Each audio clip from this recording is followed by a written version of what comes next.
TI সোসাইটিতে সম্প্রতি এক চাঞ্চল্যকর ঘটনা ঘটতে দেখা গেছে। ভারতের সংখ্যালঘু সম্প্রদায় অর্থাৎ এক মুসলিম দম্পতিকে তাদের স্বতঃক্রয়কৃত ফ্ল্যাট থেকে বিক্ষোভ করে বিতাড়িত করেছেন সেখানকার হিন্দু বাসিন্দারা। ঘটনাটির সূত্রপাত ঘটে মঙ্গলবার, যখন এই মুসলিম দম্পতির ফ্ল্যাট কেনার খবর সোসাইটিতে ছড়িয়ে পড়ে। খবরটি জানার পর থেকে রাতারাতি প্রতিবাদ শুরু হয়ে যায়। সোসাইটির কলোনি গেটে ছড়িয়ে পড়ে উত্তেজনা। সেখানকার সভাপতি অমিত শর্মা সহ বেশ কয়েকজন বাসিন্দা এই বিক্ষোভে অংশ নেন। দাবি উঠে মুসলিম হওয়ার কারণে সোসাইটিতে তাদের বসবাস করতে দেওয়া যাবে না। এ সময় স্থানীয় হিন্দু বাসিন্দারা দৃঢ়ভাবে নিজেদের মতামত জানিয়ে দেন। পরে মুসলিম দম্পতিকে ফ্ল্যাট ছাড়তে বাধ্য করা হয়। বিক্ষোভকারীরা জানান, ডক্টর আশোক বাজাজ তার ফ্ল্যাট ডক্টর ইউসুফ মালিক এবং ডক্টর ইকরা চৌধুরীকে বিক্রি করেছেন, ফলে তারা বিক্ষোভে নেমেছেন। এ সময় সোসাইটির সদস্যরা স্লোগান দিতে থাকেন, ডক্টর আশোক বাজাজ আপনার বাড়ি ফেরত দিন। এবিটিভির তথ্য অনুসারে সোসাইটির এক বাসিন্দা বলেন, এটি একটি হিন্দু সমাজ, এখানে 400-রও বেশি হিন্দু পরিবার বাস করে। আমরা চাই না মুসলিম সম্প্রদায়ের লোক এখানে বসবাস করুক।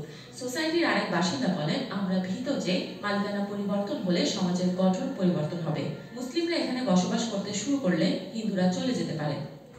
ये मकान जो इन्होंने बेचा रखा मंदिर के सामने, हिंदू समुदाय को व्यक्तिगत समान ये जो मकान बेचा, ये धोखाधड़ी और षड्यंत्र के तहत बेचा गया। टीआई सिटी कॉलोनी वाली प्रशांत देने के लिए বিক্ষোভের একটি ভিডিও সোশ্যাল মিডিয়ায় ভাইরাল হওয়ার পর ব্যাপক আলোচনা সমালোচনা শুরু হয়। ভিডিওতে মেঘা আরোরা নামে এক বাসিন্দাকে বলতে শোনা যায়, ডক্টর আশোক বাজাজ তার ফ্ল্যাটটি প্রতিবেশীদের সঙ্গে পরামর্শ না করে এক মুসলিম দম্পতিকে বিক্রি করেছেন। তারা তাদের স্থানীয় মন্দিরের সামনে মুসলিম দম্পতিকে বাস করতে দিতে চান না, কারণ এটি তাদের নিরাপত্তার প্রশ্ন। ফলে বাসিন্দারা এই ফ্ল্যাট বিক্রি বাতিল চান এবং প্রশাসনকে ফ্ল্যাটের রেজিস্ট্রেশন বাতিলের আহ্বান জানায়। মেঘা আরোরা আরো বলেন, প্রতিবেশী হিসেবে তারা অন্য ধর্মের লোকদের বাস करते देवें ना। गैर संप्रदाय का व्यक्ति हमारे टीआई सिटी में मंदिर के वो भी सामने आकर रहे, तो हम इसका कड़ा विरोध करते हैं। हमारी बहन बेटियों की सुरक्षा का सवाल है, इसलिए हम प्रशासन से और सभी लोगों से निवेदन करते हैं कि इस रजिस्ट्री को वापस कराया जाए। বিষয়টি নিয়ে অনেক হিন্দু বাসিন্দা জেলা ম্যাজিস্ট্রেটের অফিসে অভিযোগ দায়ের করেন। সেখানেও তারা ডক্টর বাজাজ এবং মুসলিম দম্পতির বিরুদ্ধে স্লোগান দেন। এই বিষয়ে জেলা ম্যাজিস্ট্রেট অর্জুন কুমার সিংহ বলেন, সোসাইটির সদস্যরা এই বিষয়ে অভিযোগ দায়ের করেছে। পরিস্থিতি শান্ত করার জন্য তারা সংশ্লিষ্ট পক্ষগুলোর সাথে আলাপ আলোচনা করছেন। देखिए, टीआई सिटी से कुछ लोगों ने इस बात की शिकायत की कि एक व्यक्ति विशेष ने किसी एक दूसरे धर्म के एक व्यक्ति को उन्होंने अपना मकान बेचा है। इसको लेकर वहां पे कथित व्यक्तियों को इससे आपत्ति थी। ডক্টর বাজাজ ওই শহরে একটি চক্ষু হাসপাতাল পরিচালনা করছেন।